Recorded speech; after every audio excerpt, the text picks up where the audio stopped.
7th season preview for the Reporter's Corner. I'm one half of your co-host, Jared Rubado from the Bemidji Pioneer. With me is the better half of the co-host from Sioux Falls Live, Trent Singer. Trent, how are we doing today?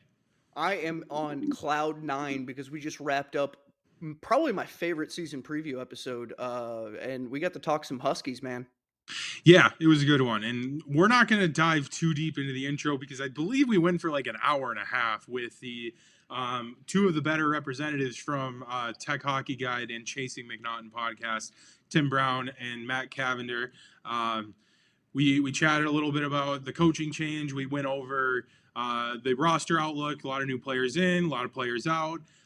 We got into a little bit of a heated discussion about a non-conference rivalry.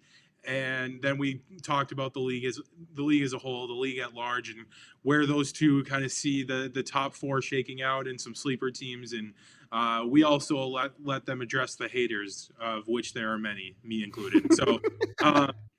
So yeah, I think, Trent, I don't even know if we need to beat around the bush more than that. This was a long one, but it was a really good one. And Trent wasn't kidding. This was a really, really fun season preview. I knew it was going to be. I mean, it's always, Jared, I think we've both been on the Tech Hockey Guide podcast, and we've talked with these guys extensively. I mean, and I encourage you all, please, and we give them their piece at the end. Seek out their stuff. I mean, they really do a killer job covering this team. They're great guys. Tim is what I love the most about it is and I mentioned it at the end, they just cultivated such a great community within the Tech hockey community and just with some of the fans. And you hear them at all the games that they go to on the road. You hear them at the home games at the MAC too. This is a great episode. We went over a lot too. I mean, we just 18 new guys, 13 freshmen, 5 transfers, and all the CHL stuff. So yeah, we let's jump right into it, Jared. This is a good episode. Yeah, so let's kick it to our interview with Tim Braun and Matt Cavender.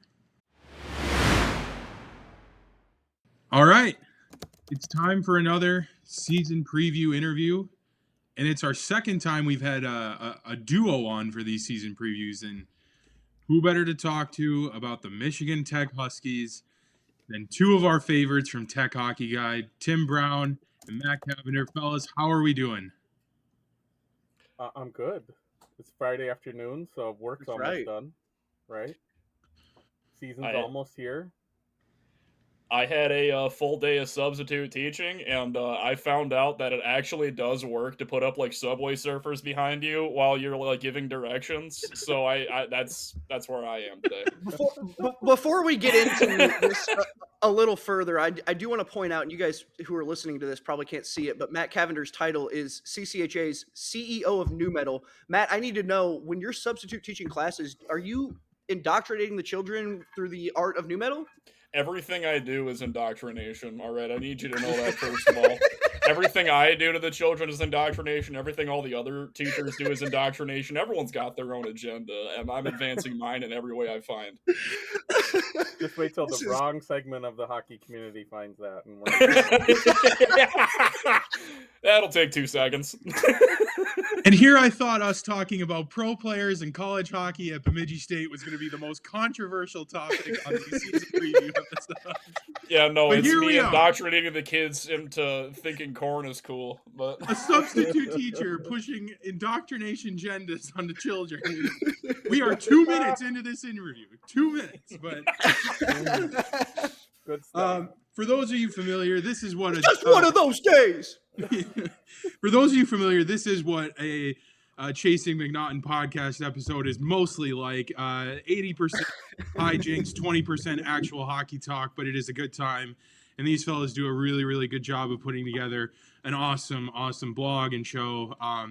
And today we want to talk about the Huskies because Michigan Tech is one of a few really polarizing teams in the CCHA this year. A lot of new faces in there, including their new head coach, Bill McCult.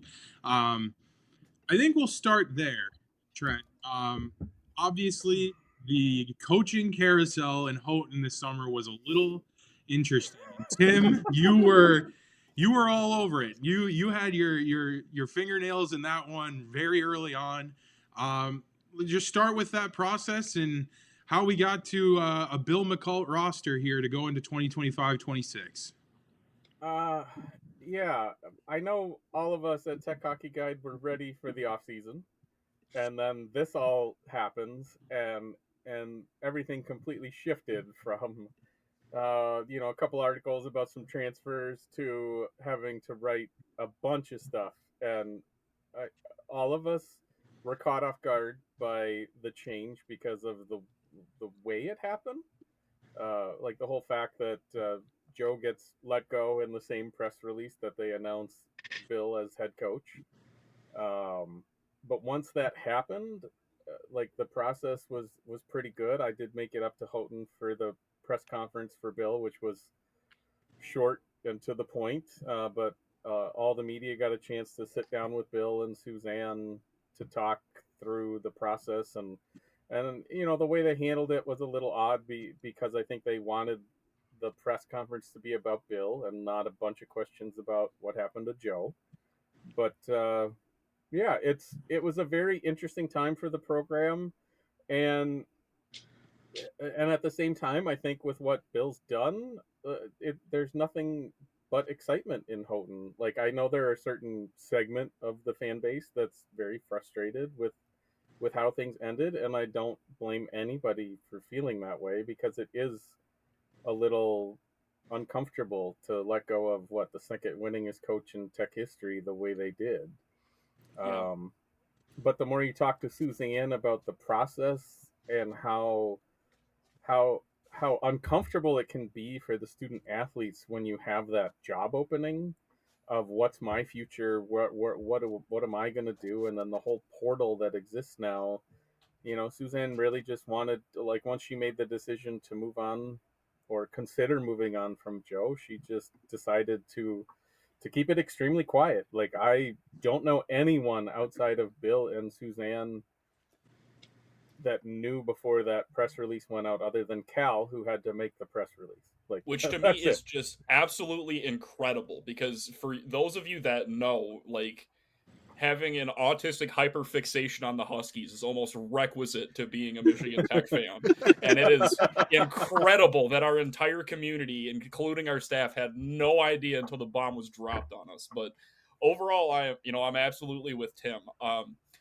It was, especially because of the man Joe is to me and my family, like, outside of hockey, Joe is somebody that, like, I wasn't able to make it home for Thanksgiving one year because the weather was just simply too bad coming down from the UP. He invited me into his home and sat me down next to his family and had dinner with him. Yeah. So, I can't say enough about Joe Sean, the man, but at the end of the day, if you take a step back and look at things, the big thing for me was, I'm just not as sure that Joe was going to be the guy for the NIL and portal era. Whereas I feel like Bill is definitely the kind of guy that's not afraid to get his, let's keep it a little diplomatic and say, get his hands dirty in, like, what this new system is going to be like. And I think he got to work right away. I think, as much as a lot of us are not thrilled with the way things ended, it's kind of hard to not be excited about the way things are trending with the way Bill has started to build out his roster. Yeah, and I think, to fill some people in who maybe are unaware, I don't know if you're listening to this and you're unaware, I don't know where you were this summer when all this happened. When they say it took everybody by surprise, it took everybody around the country in college hockey by surprise. It was, I believe it was like 11 a.m. Central Time or something, and you open Twitter and Michigan Tech's hired a new head coach, and they didn't say anything about getting rid of the other one. It's in the press release, but there was zero message on social media about how that Joe was released. Yeah, of his duties. And I checked around with some other coaches, other reporters around the country. Like, did you guys even hear a whiff of this? And nope, nobody did. I'm sure the only people that knew were Suzanne, Joe, SID at Tech, Bill, and anybody else that Suzanne considered, and that is it. Yeah, because that was the only way you keep a secret. Which is wildly, to go back to what Matt said, it's wildly impressive you're able to keep that secret for, especially just for how locked in the college hockey community is in general. Especially when you get such a hyper loyal fan base that didn't find a word of it. I mean, last time when they hired Joe, I remember Suzanne being frustrated because she had no idea how we were getting the information we were getting of knowing who the 6 finalists were. like, she's like, how did you know that? I'm like, I'm not telling you that because I want that next time, right? Like, but we knew things that she was shocked at last time, so I think that really helped her tighten in her circle this time and really focus on it. Yeah, it was a weird process to to see happen, and then but the more you look at it in retrospect with the direction of the program and how much Joe really struggled with the portal overall versus both incoming and outgoing players. Like the landscape's changed a lot since she hired Sean, what was it, 8 years ago, 9 years ago now?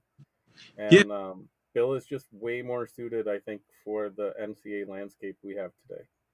yeah, and I think you saw that almost instantly with Isaac Gordon, right? I mean, Isaac Gordon Right. went into the portal, was going to go to North Dakota, came back to Michigan Tech after the coaching switch, and it was an immediate impact on the end of the portal there, and all of a sudden, it was a little. I don't want to compare it to Northern Michigan last year, where you had to build like a whole new roster in such a short amount of time. Yeah, not the same. But there are some similarities there too, where you saw a lot of new kids start to come into the program after Bill took over. Again, in a much different way than Northern Michigan last year. But now that we're kind of, the season's right around the corner, we're 2 weeks away from first games. Just impressions from the summer and how the roster came together before we dive too deep into the weeds of expectations for the roster as a whole. Just talk about how you guys thought the roster came together well in what was almost like a half of an off season for Bill McCall. Yeah, it was certainly interesting. Like, the first big thing that was a concern to me was whether or not Tyler Shalast was staying on staff to keep some continuity. I know he's done a great job recruiting, and he seems to be that like a great quality assistant coach that's like the mentor figure to the players versus the head coach, right? And I think he really enjoys that role. So I was happy to hear that he was sticking around. And then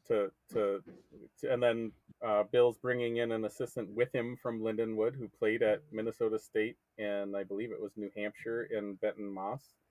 I forget now. I think he was on Close one enough of our podcasts, but yeah, one of those. and then they bring in the video coach or video coordinator from the Detroit Red Wings in LJ Scarpace, who played at Michigan shortly after Bill left. So it's a very interesting staff with a lot of great experience. Like, I'm excited to see how that improves things as well. But then he starts building his team. He brings in 3 players from Lindenwood with him, 2 defensemen and a goalie, and it really makes sense that that's where he goes, because one of the biggest things Tech did was lose a whole bunch of blue liners in the portal and graduation or pro deals, and to have a couple guys come in, especially the right shot and Joe Prouty, and then Jack Anderson, who can play both sides pretty well, like that really solidifies things with some experience, so that we're not dealing with 5 freshmen on defense this year. So you kind of start there, and then I think he may have wanted to grab the one forward that entered the portal, but if he left Lindenwood, maybe he wouldn't have gone with Bill anyway, because he had left before Bill left Lindenwood. But up top, getting Isaac Gordon back, getting Steven Sardarian back, which all of us thought was like a 0% chance thing, but now with all these other pro players in college hockey, I'm less confused by how that worked out. Yeah, getting Sardarian and Gordon back with what's happened in the last couple of weeks really feels like we're swimming in the kiddie pool. Right. Yeah, and then a lot of the recruits were already committed in some respect. I think Luca Fasciano was committed under Joe, but had not been announced yet. But he's kind of a guy that Tyler found and liked.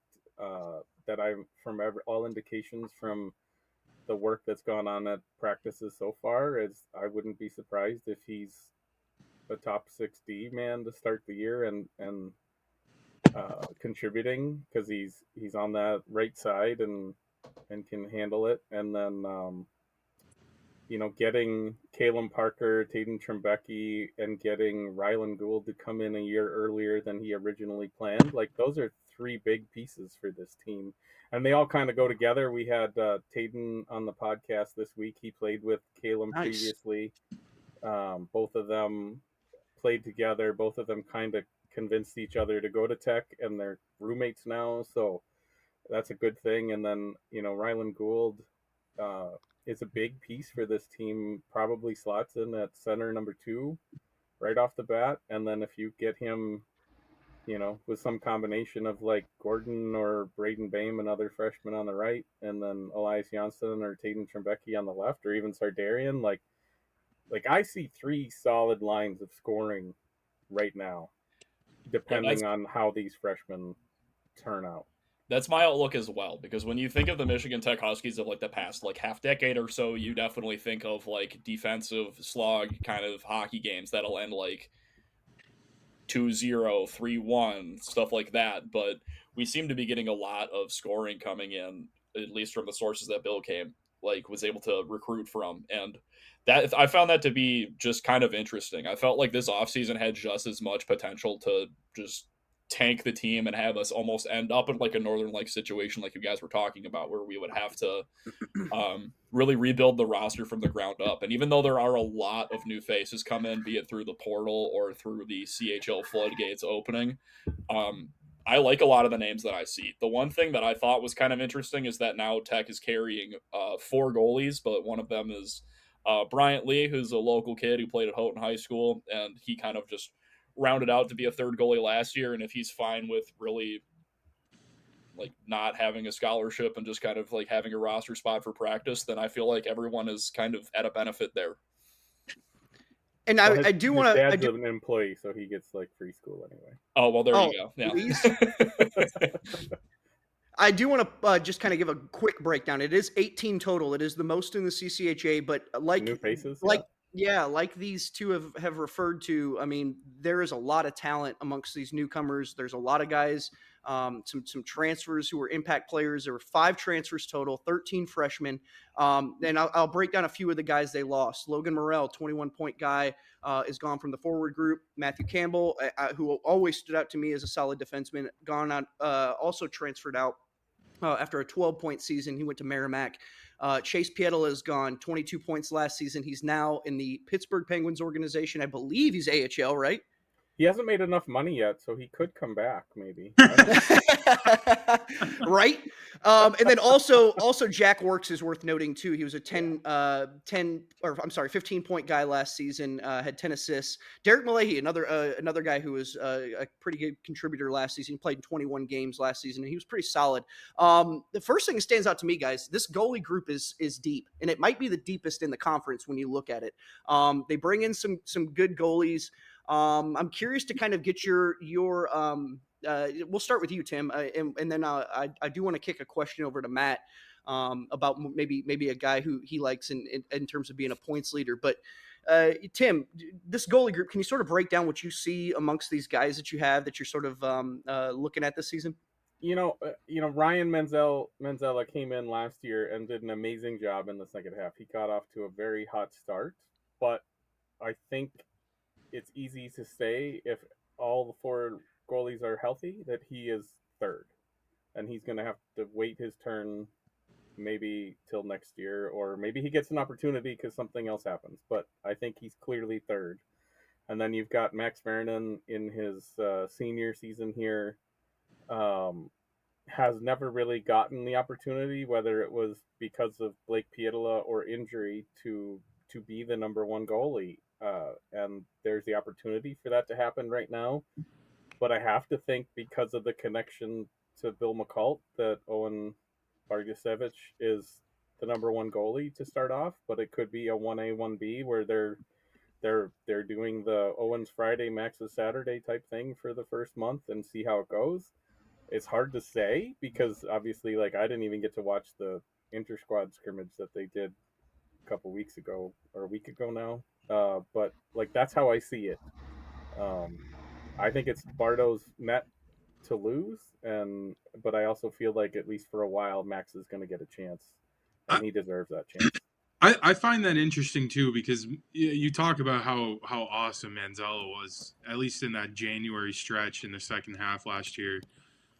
It's hard to picture another guy overtaking Manzella if he finds that again on a more consistent level. But like you said, right? I mean, this is a really, really accomplished goalie room, and if that's your third string guy, you're in a really good spot. I don't think there are many schools that can say that their third string guy could have like national goalie of the month type numbers, right? Like, right.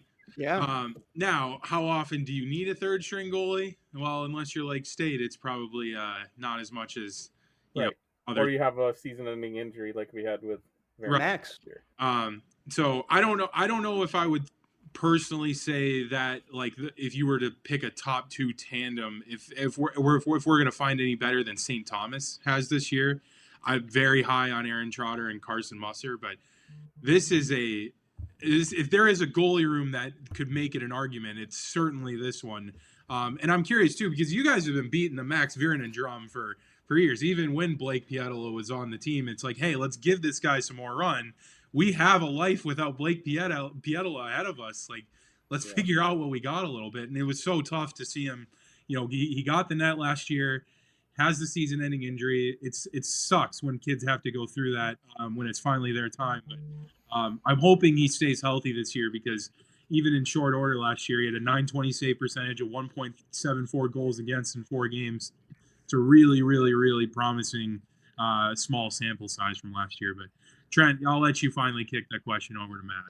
Yeah, I mean, I want to get into it. There's so many new faces. There's so many guys, like you guys have alluded to, in terms of Isaac Gordon, Steven Sardarian. You know, they were both preseason all-conference picks. Matt, I mean, you look at this roster. Is there a player that stands out to you as a guy who will be the points leader this season?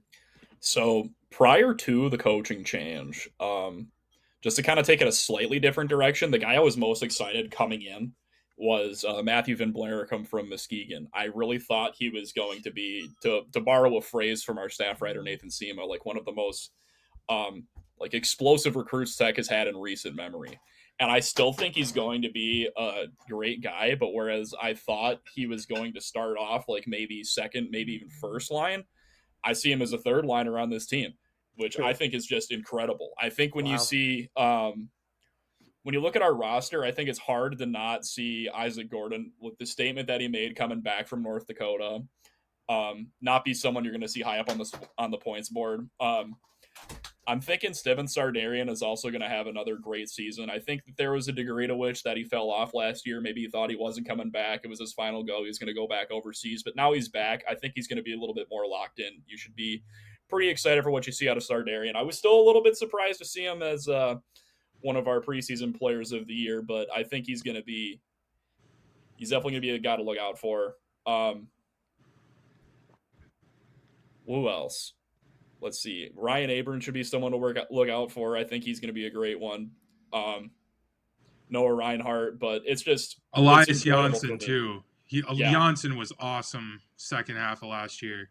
Yeah, he could definitely have a breakout season as well. I think that there is, like I said towards the beginning of the podcast, whereas you usually think of Michigan Tech as a very like defensively stalwart team, it's going to be a lot more from the offense this year. Our defense room, I don't want to say that it's weak, but it's weaker than it has been in recent years. That seems to be kind of bolstered by the fact that, like we talked about, we've got a really deep goaltending room, but it's going to be a very different looking Michigan Tech team in a way that I think a lot of fans are going to be excited to see. Yeah, it's not so much that the defense is necessarily going to be worse. I think the style of play is just going to result in more goals. I agree. Like, we're going to see a lot more like 6-4 wins than 2-1 wins, I think, this year, and that'll be okay, because I think it'll be more fun as the fans to not be so worried about every scoring chance, because actually a couple of the more than one of them is going in every game. So to go off what Matt said, I don't even have Matt Van Blaricum starting right now. Like, on my depth chart, he is the 5th right winger. Like, that's how deep I have this team. And like Matt said, before Bill became head coach, I probably had him second or third liner. Wow. And that's how much things have like turned over because of what happened with this team. And one of the guys that like I'm most excited to watch that hasn't come up yet is Carson Latimer. He's a U Sports transfer who, if you go watch his highlights on X or wherever you can get them, you should see some of the things he's done to like beat a defenseman to a puck that got knocked out of the zone when the defenseman had like 10 yards on him or 10 feet on him, and he still won the puck. If Carson Latimer can defend on the penalty kill, we might have like a Chris Connor type year of shorthanded goals out of this kid. So I'm excited for that. And then obviously Tatum Trembecki, if he can get on a line with people that can get him the puck, I don't see how he's not an all rookie forward putting up, 20 points this year and 15 goals kind of thing. Like, I could see that. And that's the whole thing. I know a lot of the episodes you guys have had, like, everybody's kind of high on their own team, and there's a lot of volatility, like you said in some of the other episodes about like, all of our top fours and who we think is going to do what, and everything's all over the place. I know, Trent, I think you said you put Noah Reinhart on your ballot for all rookie.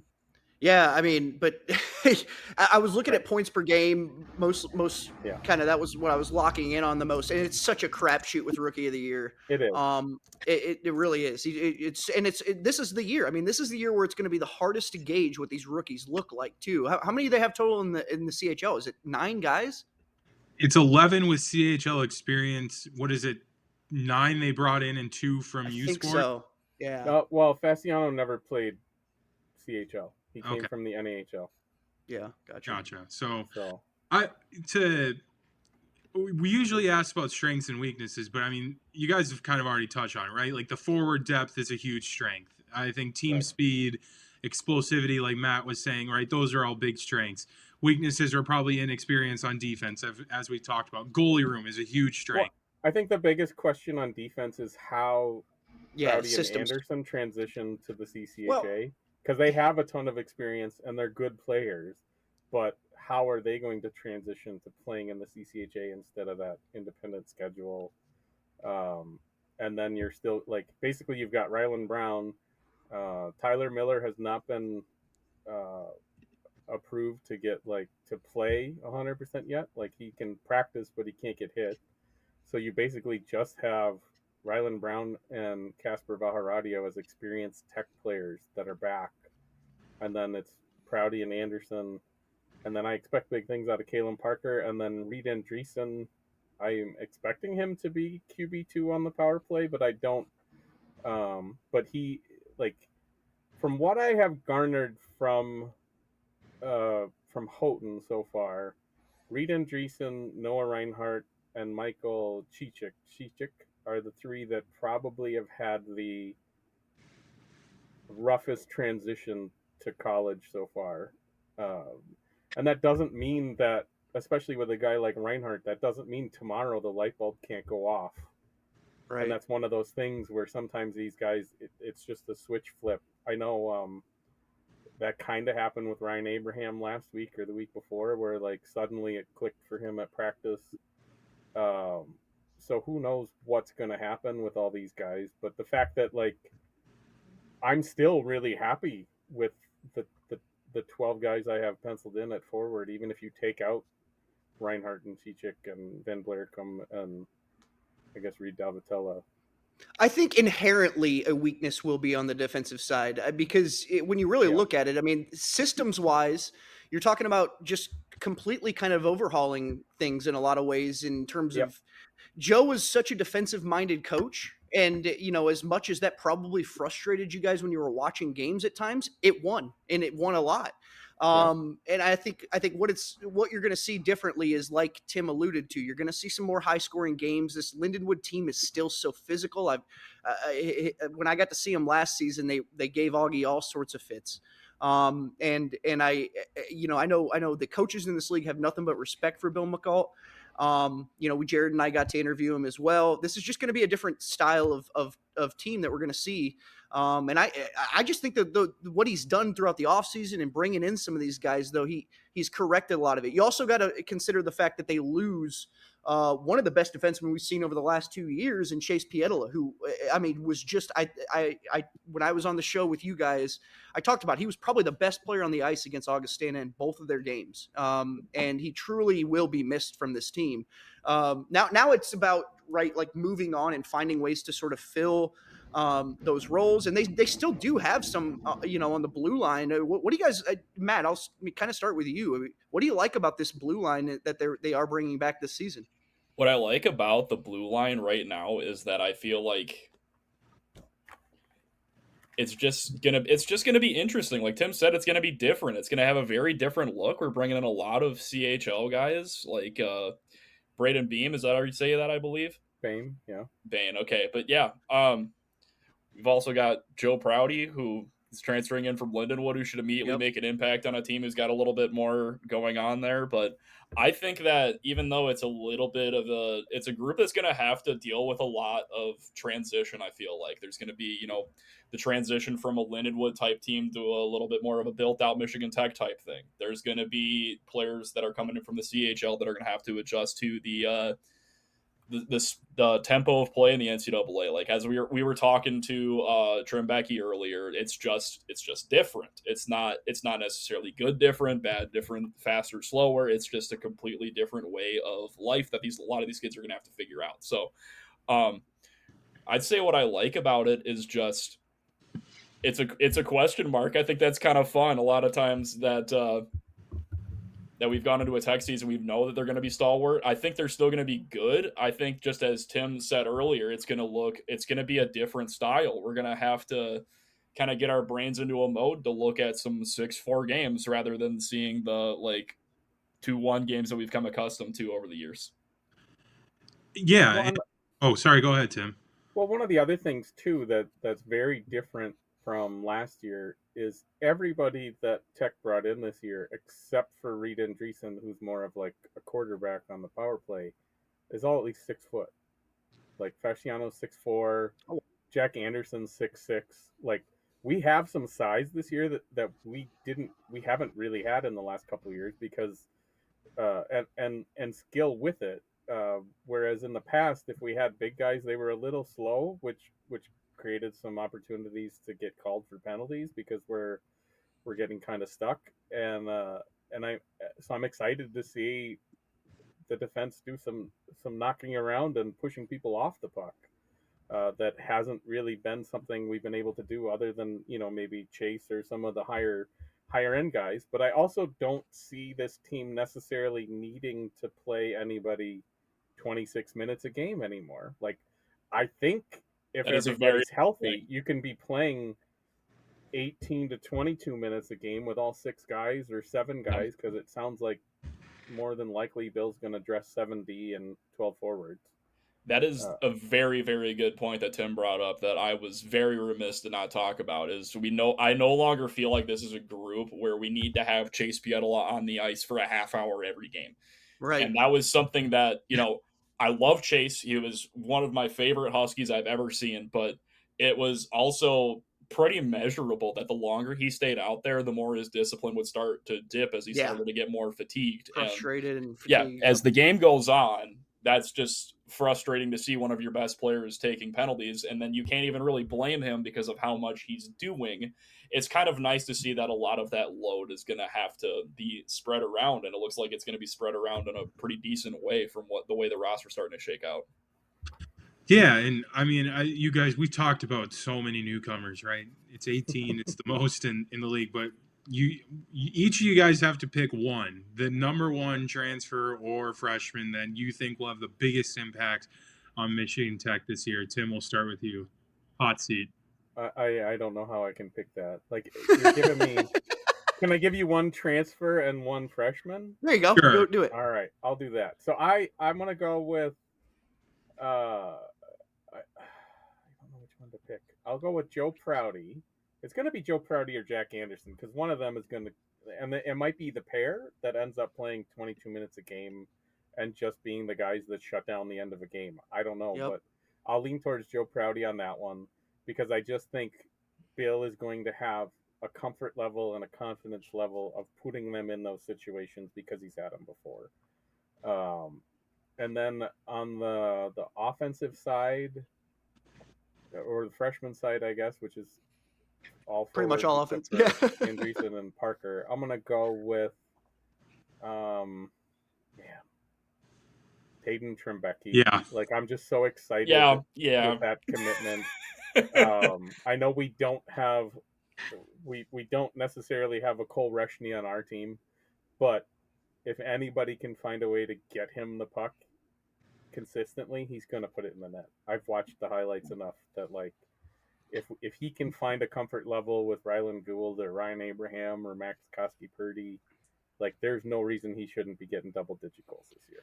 Just to fill everyone in before Matt gives his pick, Taden Trembecki, here's his numbers: 107 points in 78 games. He was well over a point per game last season. 55 goals, 52 assists. He was a plus 47 on the ice. He played for Victoria in the WHL, which is it's a good Canadian hockey league. It really is. And they lost a lot to college hockey. yeah, they really did. Yeah, in case you're wondering who I'm talking about, Cole Reshny is likely a first-round draft pick next year. No, he already was drafted by he's the one already drafted. Oh, it's the other kid. The Keaton Veerhoff is going to go number 2 behind Gavin McKenna. Yeah. Both went to North Dakota. Both came from Victoria. Left the WHL. So Cole Reshny was like the top center on that team, was a first-round draft pick, and is going to North Dakota. So, yeah. I got to watch him at the showcase here, the World Junior Showcase they had. I saw how good he is. I can see why Chayton was able to score a lot. And this is a good point, and we'll get your answer too, Matt. But now that we're talking about, like, sorry. There's so much to talk about, Jared. Michigan Tech was the only CCHA school to add non-aged out CHL kids. They have 4 of them, I believe, who could have gone back and played in the CHL. That is a huge, huge deal for Bill McCall. It's one thing to get the CHL kids that, okay, I either go to the ECHL, I go play in Europe, or I go play in U Sports, or now here I can come to play in college hockey, and it's just another option for them. But to forego the rest of their CHL eligibility to play college hockey is a huge chip on the shoulder in terms of recruiting. And to not only get 1 or 2, but to add 4 of them tells me that Bill McCall has done his dirty work in the CHL just to get his hands dirty and really go out there and get the kids that are going to make a difference this year. So I thought that was important worth noting. Matt, now. So I'm just not even going to waste any time with my freshman.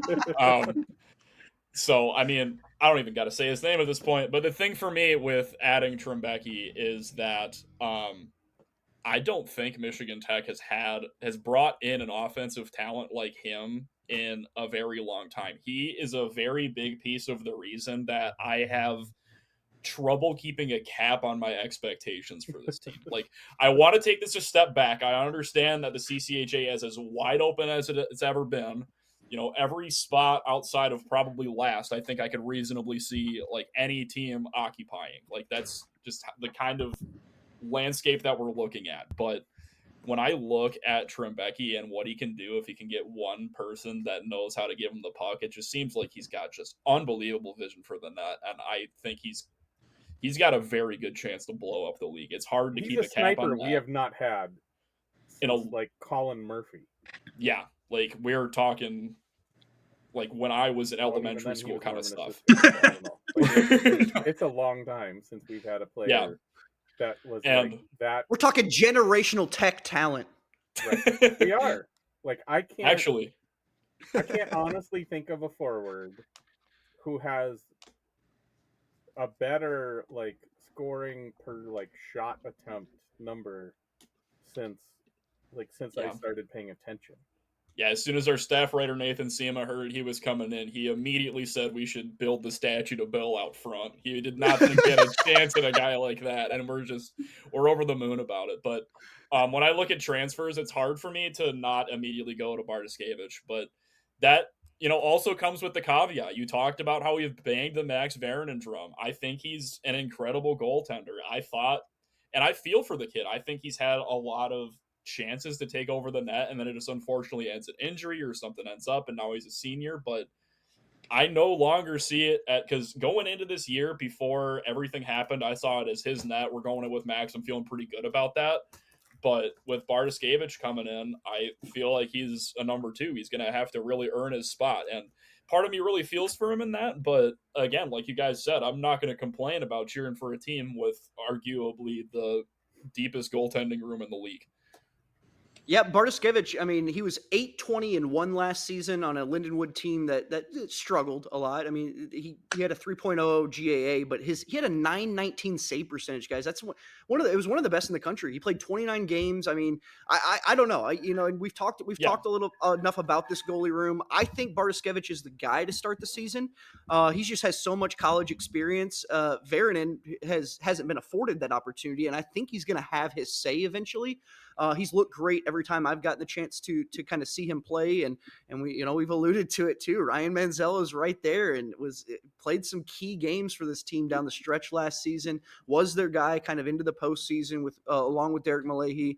The goalie room is the big topic of conversation. Kind of going into the season. I know it's probably something you guys are going to be monitoring a lot over at Tech Hockey Guide and in the Discord. But I do want to get a little bit of your guys' takes on just this schedule too. There's some intriguing games and there's some, whether it's non-conference or conference. I kind of want to get your guys' takes on both of them, and we'll start with you, Matt. Which series that the Huskies have this season, both non-conference and conference, are you looking forward to this year? I'm really looking forward to watching the Minnesota games. Of course you because that's the thing for me is that you guys are near it. You understand what the head on a Gophers fan is like, and I cannot wait. I cannot wait for them to lose 2 straight games to the Huskies and get put right straight in their place. We're gonna have to add a dollar figure on the website that counts every time Bill gets his beat a top 20 team bonus or 25 team bonus. And it's going to start off with at least one in just a couple weeks. That's the thing. I called the sweep because I'm a homer. I gotta be, but I genuinely, in my heart of hearts, think there is no way they go into that weekend without a win, because I think that Minnesota team is just very inexperienced. This Tech team is going to come out with a lot more experience, and I think they're going to gel as a group over that weekend. You have 18 new players. I mean, I think it's going to be. You're talking about 18. Jared, there's no time for rationalization in this episode. I want you to know that, okay? Look, I'm not saying that I don't anticipate some growing pains. I think we're going to see some holes in what we've got. Here's the rationalization. Right. No. But I really think that with the experience we have bringing in, going against the inexperience that Minnesota has, even though they do get a lot of the top flight guys that go there, I think it's going to kick them in the ass right away. I think it's going to be a quick wake-up call for the Gophers. Okay. What about your non-conference or conference? Is there a conference series you're looking at the most? I think it's impossible to not be stoked for the one Bowling Green series we're going to have this year, the last weekend of the regular season at the MAC. Those are the 2 teams that I think are going to be battling the whole season for the number 1 spot, and it's going to culminate in that last weekend in Houghton. I think it's impossible to not look forward to that series. Well, and I think it's a shame that that's one series that isn't getting played both in Bowling Green and in Houghton. Don't get ahead of yourself here. We're going to get to a little bit of that too. Tim, how about you? What series are you going to be at the Minnesota series? Yeah, we organized a group ticket thing for both games, so we got like 35 to 45 Tech fans going to both those games. So I'm excited to be there for that part. I think the biggest part for me there is Bardo gets to return to his original college team and seek some revenge for them giving up on him, right? Yeah. So that's an interesting angle there. I'm excited to be back at Mariucci for the first time since the final period. Is it not, Matt? I think so. Maybe we've been there more recently than that, but I don't think so. So that we had an article we wrote a long time ago where it was Bill McCult and Grant Patulny got into a verbal altercation between the benches. Oh boy. And there's an entire article called "The Final Period" where I think we posted the video of the final 20 minutes, which we got somehow, and just talk through all the crazy stuff that happened with the scuffles and the coaches yelling at each other and everything else. So I'm just excited to be back in that building again for a Tech game. I miss going there for hockey. I mean, I've seen some great moments, whether it was a Justin St. Louis hat trick of all things, where my friend threw my hat on the ice because he was wearing it to the game. And then like the biggest conference one to me is, for me personally, is getting to go to the new St. Thomas Arena. Yeah. And see a game not in a high school barn for once against them. So I'm excited for that. We're probably going to be doing a group ticket outing for that one too. So if you're a Tech fan, keep an eye out for that. But those are the ones I'm excited for. I'm excited to just see that new rink and get to go to some games close to home. That, I don't know how close to home I'm going to get to go to games after this year. So. I'm going to just kick it back to what Matt was saying about the inexperience of the Gophers. Here's just some returners real quick. August Falhoun, Brody Lamb, LJ Moody, John Middlestat, Luke Middlestat, Jimmy Clark. They still have a lot of guys back. Hey, they have 12 new faces compared to our 18. We're returning 16. They're returning 15. Okay. it's like I think this it's a seems wash. like very similarly Yeah. Right. structured team. Just let us rationalize it the way we want. This is the classic Mike Tyson thing to me, where like the Gophers are going to have a fit plan till we punch him in the mouth like that, and we just expect Michigan Tech to do the punching first. That's where we're at. That's what it is. Is that I feel hyped. like I'm ready to run through a brick wall for Bill McCall. Okay, that's the thing, is that the fans are. This is like, I don't think Gopher fans are ready for what it's going to be like to have an opposing fan experience in their building. I think that's going to be a factor. Oh, come on. They play North Dakota all the time. Yeah, but they don't. North Dakota has like realize two that, cheers. like, the building is different when it's Tech. Like, it's not. They're not expecting what they're going to get out of Tech. It's I'm not, because they haven't seen it for. I feel 10 like years? Bob Motzko knows what to expect. Oh, Bob Motzko, maybe. Not these kids. no, True. they don't. I wonder Like, if I the feel message like will that- I feel translate. like Have you ever there's seen a bunch of guys that are not afraid to drive 500 miles to watch their favorite D2 school with a D1 team? That is a different breed That is- than they have ever seen in their lives, and you cannot tell me otherwise. You're And right. it's the first weekend of it's first series of the season, so half the Gopher fans are still going to be at the bar till the second period. So they don't expect it to be like. And then they're going to walk into it being 3-0 Huskies, and they're going to be like, "What the hell happened?" To be a challenge at all. You are right I that don't know. you do have an unusual amount of people who are so willing to drive hundreds of miles for one hockey game. Two this time. But Two yeah. this time, you're right. Yeah. But yeah, so we've asked this. At least we're past that phase of getting the it's cute. You drove all the way to watch your team lose twice. But, Right. For sure. Yeah. Now that I've got the blowhard out of me, and I know that Jared's gotten to drag me a little bit, it's just like, I really do expect, because I think that there's just kind of a level of arrogance that kind of comes with being a Gopher, and I think they kind of see Michigan Tech on their roster, and they see it on their Schedule, yep. they see it on their schedule, yeah, and they're thinking, oh, this is a warm-up game, and I think that's going to be their first like true punch to the mouth, even if it ends up being a Gopher sweep. I think that they're going to get set right in that series. It is, like, to the jokes aside, I mean, it is really a great series for both teams to start the season, because there's so much unknown about both the Gophers and Michigan Tech. Yeah, There's so gonna be many no tape for either of them to watch. Like, Right. it's literally straight to the start. Yeah. And they're two teams, despite their similarities of having the similar amount of returners, a similar amount of newcomers into the program, they constructed their rosters completely differently. And it's kind of the first real head-to-head clash of like, hey, this is the new wave of recruiting with the CHL versus the more traditional wave of recruiting through Bob Motzko's Gophers. So Yeah, man, it's that it is really probably the most exciting non-conference series I can think of this year for any CCHA team. But we've asked this question to I think every person who's come on for a preview episode, but you guys got to fill in the blank. Michigan Tech will have a successful season if blank happens. Is it a cop out to say if the CHL guys transition to college? Well, I mean, No. that's the answer, because there's we need 6 of them to do that. And that's the same for Bowling Green and Bemidji State as well. Yeah. They're both in the exact same spot there.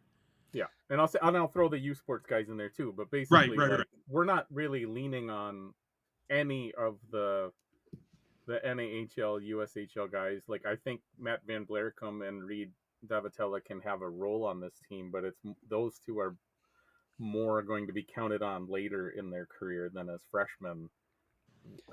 They both I think Davatella could, if he can find the comfort level in college, could fit right in on that fourth line with Tom Leppa, and they played that role together in juniors. So I think that could happen, but ultimately it's whether or not Braden Bame, Tatum Tranbecki, Rylan Gould, Ryan Abraham, Carson Burney, Noah Reinhardt, Michael Shechik find their feet and get comfortable in college hockey.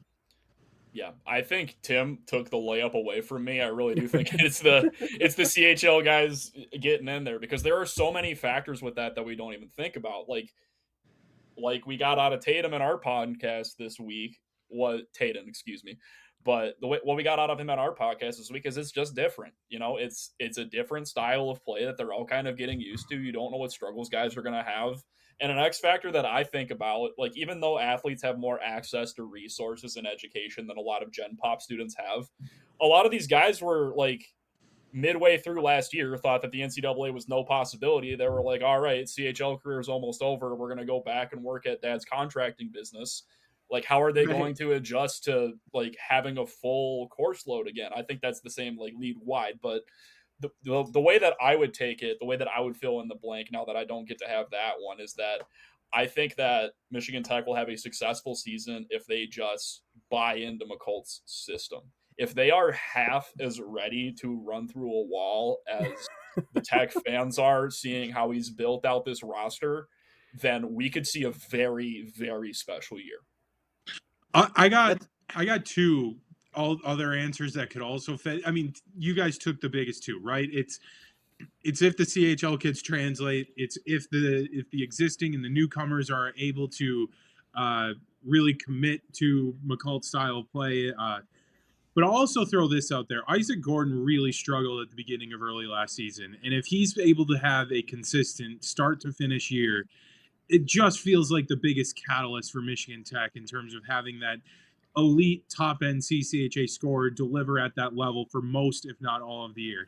And the other one I would use is if they're able to find a true number one goalie. If there's any waiver, you have a lot of options, but sometimes a lot of options can be a detriment. And it's managing the goalie room in a way where all three guys who have the potential to take that reign still feel confident every time they're given the net, and giving the path to say, hey, one of you guys has to take it by March when the Mason Cup playoffs rolls around. This is our guy. And I think that goes a long way in terms of team defense, forward structure, and everything involved, that there is a unequivocal confidence in the guy in the net. And if it is a rotating cast of characters, in a lot of ways that can be jeopardized. And we've seen that a little bit in the past with other CCHA teams when Ferris State would do their tandem, St. Thomas did their tandem.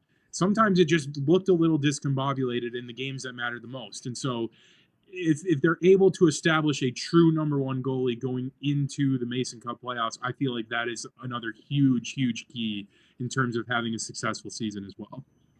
And I mentioned the staff earlier, but one of the big things that I liked about the staff construction that Bill built was LJ Scarpace being a goalie coach as well. He's got that background, which we have not had on the staff. I mean, Joe was a goalie, but the head coach being in charge of the goalies is a little uncomfortable at times for the players. So having that person amongst the three assistant coaches could be a big, important piece to finding that number one. And and keeping all 4 of them happy with their roles. Yeah. All right. I want to kick it over to some fun stuff, and I think it might get a little contentious here. We want to get your takes on the league at large. And we've asked everybody this. Give us your top 4 teams going into, kind of coming into the season that you guys each believe will have home ice for the Mason Cup playoffs. And then I want you to give us, you don't have to put them in any order, but I just want you to give us your top 4 and then give us a MacNaughton Cup winner. We'll go with you first, Matt. Oh, this one is so hard for me. Like, this is the most, like, I could see 5 really going for number 1. Yeah, it's tough, man. I need 4 though.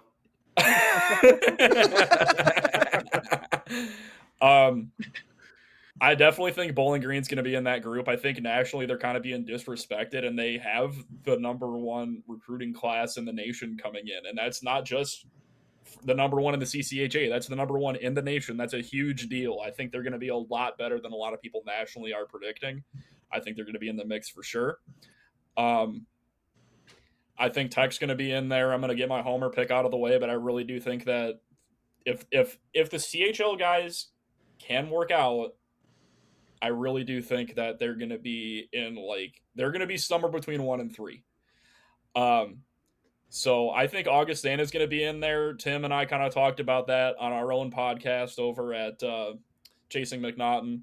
But they kind of are the biggest wild card. This is going to be their first time having a full season, and it's going to be different for them as well. But I think they've shown I think they've really laid a blueprint for what it means to be a new NCAA D1 program, and I think Garrett Rubado has done a great job of saying that.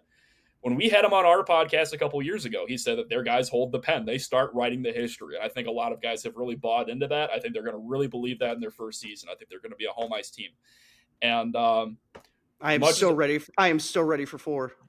Much as you already know what it is, and I hate to say it, but I do think St. Thomas is going to be your fourth home ice team. Yeah. So no Minnesota State in your top 4. I know that sounds wild, and if I was allowed to have 5, like, everybody has to leave out a glaring omission out of their top. I know, and that's mine. If I could have 5, Minnesota State would be mine. But my agenda for this year, and let me put this on a CCHA official place, is that Minnesota make it very State clear this time, so there's no question. Okay, I will lay this out for you as clearly as I can. It's going to change halfway through the season, anyways. No. This is it on record. Minnesota State is due for a market correction. When I say that, I do not think they are going to be a bad team. I do not think they are going to be a team that necessarily misses out on home ice. But I look at what other teams have added, and I look what they are returning, and I look what they have added. I just don't see enough from them on the offensive side for me to really think of them as, like, yes, this is for sure number 1 MacNaughton pick. Like, I feel like a lot of the media did. And I feel like, and I don't want to harp on you guys too hard, but I feel like in the media poll, they got a few too many reputation points without really digging a little bit deeper. I think, and I want to be very clear, I think they are going to be a very good team. There's a very good chance that they make me eat my words and run away with MacNaughton. You can direct that towards Trent Singer, because I was not one of the people that picked Minnesota State. But because I agree with you, I don't know how they're going to score this year. They have some very talented transfers. They've got arguably the number 1 goaltender in the league. I mean, that's a big thing you're bringing back upon itself, and that's my glaring omission. And they could win the MacNaughton Cup, winning every game 2-1. They very well could, but it's a dueling question of, I don't know how they're going to get to 3 or 4 goals every game, and I don't know how teams are going to score 3 or 4 goals against them. Like, it's. Yeah. However you want to value those two things, because they are so deep defensively, they're able to play so aggressively defensively because of their goaltending.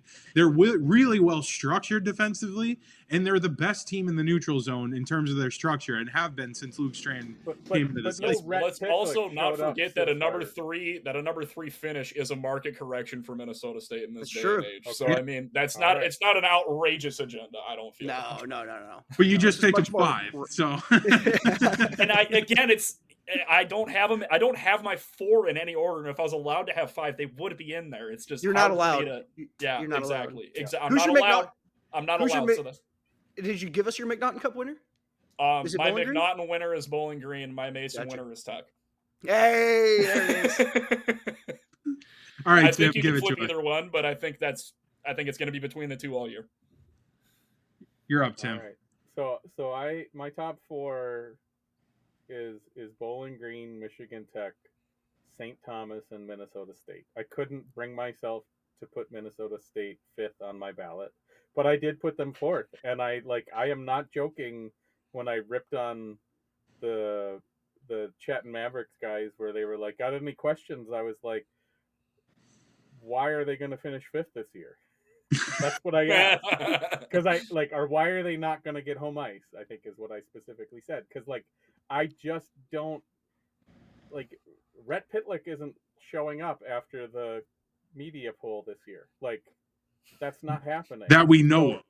That we know of, right? Yeah, right. There's still time. They're gonna go get the top available CHL kid now. All of a sudden, right? I don't know. We're gonna find out Connor McDavid still has eligibility and bring him into. Right. They get Michael Misa to back out of his entry level kid that only got paid $50,000 last year and lit up the AHL. I don't know. I mean, $70,000. I guess that's the line, right? Yeah. Oh, the Pandora's box is just and I so have open, Bowling man. Green winning it too, just like Matt. And I think that's pretty much the consensus on our Discord is Bowling Green. And one of the other exercises I went through that is as fun, and I know we talked about it a little bit before, but like Matt said, I think I have 5 different teams that could win the MacNaughton Cup. St. Thomas, Tech, Michigan, Minnesota State, Augustana, Bowling Green. I have all 5 of those that could win it. I agree. And then I have I have St. Thomas 1-5, Minnesota State 1-6, Michigan Tech 1-7, Augustana and Bowling Green 1-8 as worst case scenario. I have Bowling Green 3-8. I have Lake State 4-9, Ferris State 4-9, and Northern Michigan 5-9. It's wide open. I can't there have been years where you don't know who's going to win, but these 3 teams are the worst 3 teams, and we don't have that this year at all. I think Northern is clearly the worst team, but they could still finish 5th. I don't think they're going to get home ice, but they could have a good year and surprise all of us. Yeah, and I do want to put the stipulation on Northern being bad coming from our publication being the biggest rival. It is the consensus of pretty much everyone in our forum, especially the 2 of us, that Northern has their guy. They are on the right track to build the right way. It's just when you look at the other teams in the league, it just seems like a pretty clear number 9 to us. Mm-hmm. Yeah. But there is also the possibility they surprise us and jump up to 5, like Tim says. Yeah.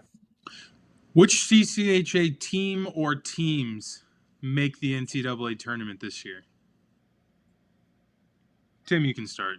I got 2, Bowling Green and Tech, and I think any of those 5 could be the ones that do it. I'd even throw Bowling Green in there, or Bemidji in there. Any of those 6 teams could get to that top 2 spot and get in. And I do think we're a 2-bid league this year. I agree. We could even be 3 if we. I was about to say you stopped at 2. I'm gonna keep going. Yeah. I mean, Let's hear it. I don't think we'll have 3 teams in the top 16 of the pairwise or whatever it's called this year. But I think we could have 2 teams there, and then neither of them wins the cup, the Mason Cup. Yeah.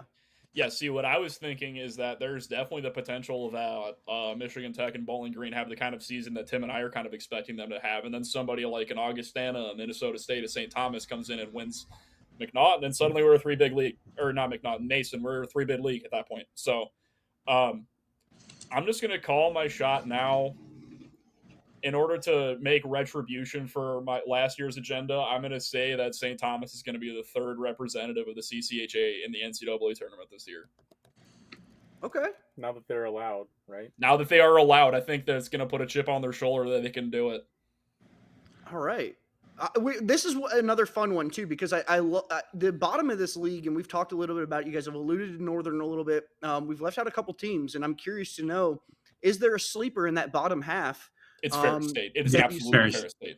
It is 110% Ferris State. I think bringing in their new coach, they're looking great. I could really see that program doing a lot in their first year under their new coach. And I think that taking the guy from Long Island was a great shot. I really thought that they were going to go for Eric Lang, but I think that they're really in good shape. I think that How many Ferris's guys did they program bring is in really from Long 13. Island? From Long Oh, Island? no, I'm sorry. 13 transfers and no freshmen. And I believe there are 5 Long Island 5, guys. yeah. 5, okay. Only yeah. So I Brett mean, Riley's awesome. he brought a lot of his dogs over to Ferris. So and people that listen to our podcast know that I've always had a soft spot for the dogs, but I really do think that if you're going to pick an underdog that's going to come out of nowhere and really surprise you, possibly get home ice, I think this is a fun year to be a Ferris fan. Yeah, these are. I do want to reiterate though; these are Sharks turn dogs. But yes, he's absolutely right. Tim, who do you got? Who's your sleeper? Well, I guess I'll go different then, just to be different. I'll go Lake State because I love it. You never know what. Like, I know Damon is a good coach. The question is, has he, like, what team is going to show up this year? And he's kind of one of those coaches where, like, one year he's going to do really well, and the next year something's going to go wrong, and it's going to be a disappointing season. And so he's got the kind of team that, like, you know, if Milburn does what he does and improves, like, you see like that path to home ice for them. I don't think it's going to happen, but that's kind of where it is. Like, I think Lake State could surprise people. The last question, and it's an added question because earlier when we recorded the Ferris State podcast, we had Harrison Watt on, and he threw a little bit of a dig towards Michigan Tech. I believe, Trent, didn't he have Michigan Tech slotted at 6th on his poll? Yes, I think he did. Did he really? I also... No. He liked us. No, he didn't. No, wait. He did. Harrison loved us. Which Harrison was the one? Who was the one? Was it Micheletti? Oh, probably. It might have been Micheletti. It might have been Micheletti. Harrison had you number 1. That's right. Yep. Yeah. Sorry, Harrison loved us. I'm like, I've been listening to all of these except for the Bemidji one because the sound was annoying. The sound was bad. I believe it was Micheletti then who had. Speaking of annoying sound, I'm gonna get my cat out of here so we don't hear her breaking shit. I'll be right back. Micheletti, I believe, had you 5th or 6th. In my preseason poll, I had Michigan Tech 5th. I want you to address the haters, and it's your homer hour. You get a homer minute here to stick it to the haters who do not think Michigan Tech is a home ice team this year. Well, here's the thing. I understand why you would feel that way because that's not good enough, Tim. We need more. But, like the unknown, like as an outsider, we need anger, rage for the unknown to not see how it's going to click. But I guess let's just say this: the biggest thing to me is who is returning a better group of forwards than Elias Janssen, Max Koski-Purdy, Isaac Gordon, and Steven Sardarian. Is there another team that comes close to those 4 coming back? I was even going to say, have we talked about Max Koski-Purdy? Because, like, because he's kind of like just this unsung guy that just does his job, not flashy.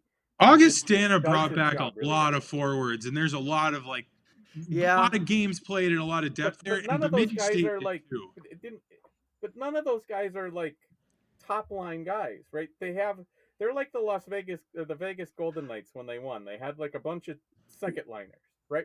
When they won. I know, but like that still has to go like the right way for it to work. Brett Meerman. Where is Augustana's top line? Here's who we need to put out there when we need to score a goal.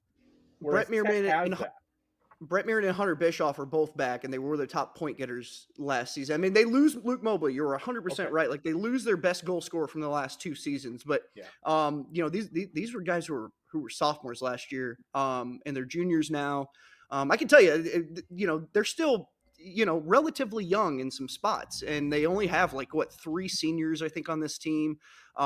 This is Augustana is an interesting kind of case in terms of all that, because they were such a depth scoring team last year. Mm-hmm. If they really want to make the next jump, they will need to have a player who kind of breaks out, or players who break out amongst those top lines who really kind of prove themselves. But the depth scoring was there. They had some freshmen who really contributed offensively last year in the forward group. But you are right in a lot of senses. Like, Michigan Tech, the forwards they bring back are definitely nothing to scoff at. Like, these are some pretty serious heavy hitters. They didn't lose a whole lot from their forward group last year.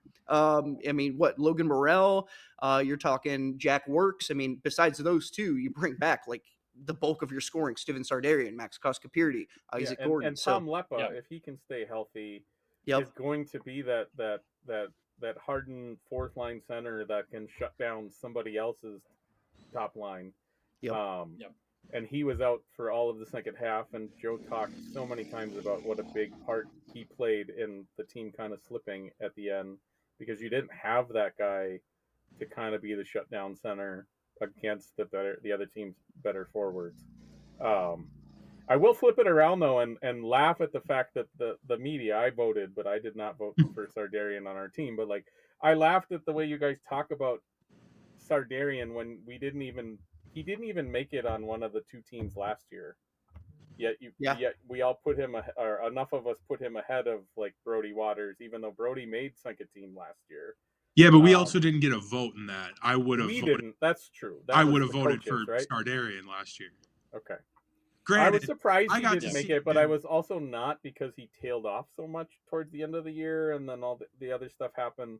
So that's true in that respect. But if you watch Sardarian play just those games in Bemidji last year, you would have thought he was the greatest college hockey player to ever exist. Like, it's true. He had a very good 12 goals that weekend. That'll do that to anybody. That's true. They were kind of finding but like him and Elias Janssen were unbelievable. Yeah. To get back to the topic at hand, though, as we've talked about a bunch today, as you've talked about a bunch in your previews for all these teams, this is the most wide open the league has ever been. So thus, it's hard for me to fault the way anybody's ranking the teams. If you want to put Michigan Tech at 6th, fine. But when I look at this roster and I look at who we brought in, I almost feel like the goaltending room, like unto itself, puts Michigan Tech in the first half of the league. Like, puts them in the top half. Sure. I almost feel like you're allowed to walk through, Abigail. You don't need to worry about me. No, I need to get something. but especially when you start to factor in like the Trembecki kind of guy that we're bringing in. When you think about just the way that the offense is going to start to ramp up this year, I think that when you think about how strong we're going to be between the pipes and the kind of weapons we're going to have on offense, I think it's tough to keep us out of the top half. Well, and the other thing that I really like about this team is just the overall depth, and the fact that four guys that if you had asked me 2 months ago what I expected of them, like they would be like third, fourth line guys.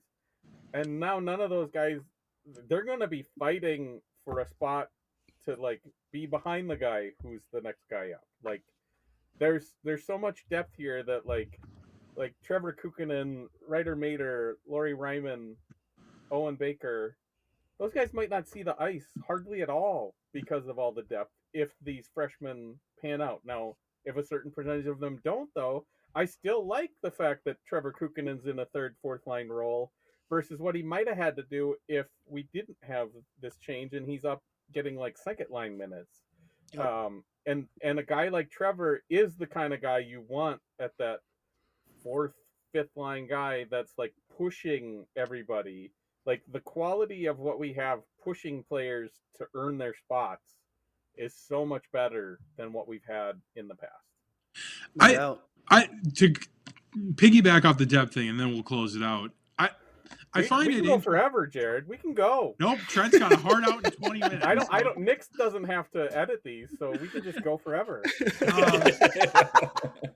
We just make Perry's job harder, right? That's all. Shout out Nick. He always does a great job for us. But it was pretty obvious from media day. Like, media day is a lot of coach speak answers, right? It's a chance to promote the program, see oh yeah, we're doing this, and this, right? But I think you can tell a lot of times when coaches are truly excited when they give some certain answers. And the thoroughbred quote. Right. Bill McCall was very excited when he was talking to, I believe, Dave Ellis about the mathematical equation of how to fit 34 players into an 8 or a 21 player a night roster, right? But that goes into how excited he is and how much depth and options he has. Dennis Williams was glowing about the depth that he has this year that I think Bowling Green didn't have last year as well. Yep. Joe talked so many times about how like he was basically forced to play certain players because there was nobody pushing them to earn their spot. Mm-hmm. Whereas Bill, if somebody has a bad night for the wrong reasons, like obviously you can have a bad night and still be playing the way Bill wants, right? Mm-hmm. If people have a bad night for the wrong reasons, they're not playing the next night. And Bill has the ability to do that. And at home, he's got the ability to do that with like 3 guys if he has to. Mm-hmm. Yep. Like it's not this situation where like none of the guys below him are good enough to actually like both be better at skill and at like effort. Mm-hmm. That like if somebody's not putting the effort in, they just get benched. Mm-hmm. Like, and Bill has that ability. Now, obviously, I don't expect him to have 34 players on the team next year. Right. And that's just kind of how it worked out versus, there's no reason to cut some of these guys that maybe could have been cut if you had to because the house didn't let him keep more guys than the roster limit because they opted in and whatnot. But like Bill has the ability to just force people to buy in or you don't play. And he can do that with a whole bunch of guys because of the depth he's created with the roster he built. I do think it's very funny how the roster limit has turned into like a recommendation for a 5-year period. And Bill McCullough was like, screw it, let's just go 8 over that roster limit. Yeah, because it is a very... I thought it's less... it's less clear, or it's more clear than I thought it was, where like you had to list players that were exempt from the roster limit, and that's not public knowledge to actually know like how many of these guys, if they all leave, then Bill's stuck at 26 immediately. Mm-hmm. So it'll be interesting to see how that plays out over the next couple of years. But yeah. I look though at the league as a whole, right? The 3 schools that dove the heaviest into the CHL are overwhelming from my perspective. The 3 schools that are easily the most excited about their depth. We already talked about Bemidji or Bowling Green and Michigan Tech. In the multiple conversations I've had with Sartori this year, he's talking about this group a little bit differently than he was. He mentioned it at Media Day too. He just feels they're deeper up the middle. Yeah, I mean last year that was the thing that Nathan, Seema, and I talked all the time about when we talk about the recruiting, and what this CHL gate opening means is like the bottom of all these rosters can be raised up. Mm-hmm. Mm-hmm. As long as you've got the money to convince the kids to come in when you want them to and keep them around, like there's no reason that last year's 3rd line isn't pushed down to the 4th line because of this. And that just makes the whole league better. And it makes it that much easier to compete nationally when we have these non-conference games, when you're not playing 3 guys that have no business touching the ice against the Big Ten team kind of thing. And then you don't have to play your top 3 lines an extra 5 minutes each to make up for that type of situation. And then you, over the long haul, it's just better. Like I fully see Tech being a team that rolls 4 lines all game. Mm-hmm. And that's not what Joe was able to do over the last handful of years. He was leaning heavily on his top 6. Yeah. And that makes a big difference over the course of a season. Yeah, that's what another really good point too. I go back to 2 years ago, where it was really the 2 best teams in the league met in the Mason Cup final, and though you had the hottest team in the league in Bemidji State, easily I think the most talented team in Minnesota State, especially with Blake Pietila back there in goal, and even though Michigan Tech wasn't running 3 lines, they were just still able to wear down Bemidji State for those 60 minutes and rely on their goaltending. And now they don't have to do that.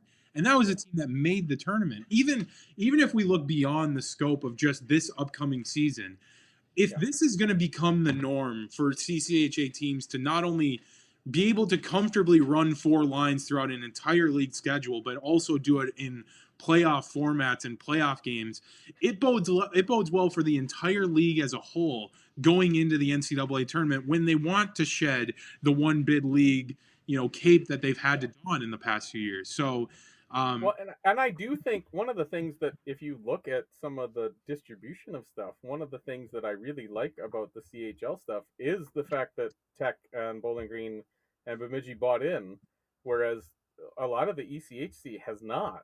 right.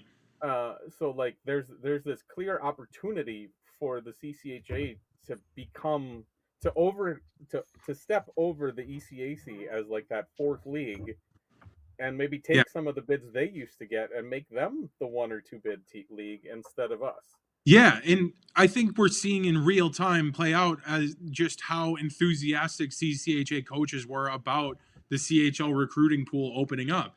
There's reasons why Bowling Green, Michigan Tech, Bemidji State, Lake State, schools like that were like, yes, please. Like we can't wait for this to open. And there's a reason why those schools were in CHL rinks in August last year. I mean, and we're seeing it happen in real time. And now, granted, this is the blanket, the blanket statement that we have to provide. It will take time for kids to adjust. It is not, we got this kid. He had this many points in this many games in this CHL league. That means he's going to do this, or this at the college level. No, you're going from playing 16, 17, 18, 19-year-old players to 21, 22, 23, 24-year-old players. And especially for the kids who come before their age-out season, that is a bigger adjustment they have to make. But it is a similar adjustment that kids who come from the USHL, the BCHL, the NHL were making before. But if the talent level is a little bit higher, there is just, outside of that a little adjustment period, it is kind of goes back to the rising tide lifts all ships, which is a phrase I feel like I've said 6 other times in these episodes talking about the NHL. But we only have to improve our non-conference results by like 10% to change how we look in the standings in the rankings. And it would also help to not have like a 5-win team at the bottom of the league either. Right, but it's okay if those 5 wins are all non-conference.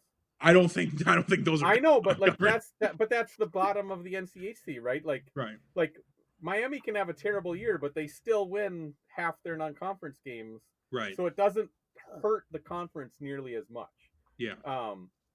And then one of the other things I know Matt talked about, like the schoolwork. The other thing that's interesting about the CHL kids specifically is they're so used to playing like 3-4 games a week and practicing like once.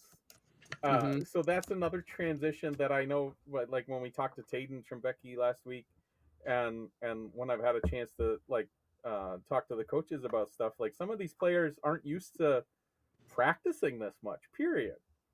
Mm-hmm.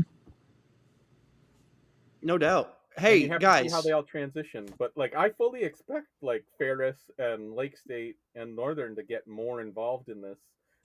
With the OHL right there. Okay, we got to wrap it up though, because Trent does have a heart out. So no, I want to close it out though and give you guys a little bit of chance to maybe plug a little bit of stuff. If you're not familiar with Tim and Matt, they run Tech Hockey Guide. Also a podcast called Chasing MacNaughton. Guys, one thing I really appreciate about you guys is Tim, we've come to be pretty good friends over the last couple of years, just kind of, never even met you, but over many phone conversations. I did get the chance. Why we had to talk so much, Trent. I did get the chance to meet Matt Cavender last year, and it was a joy.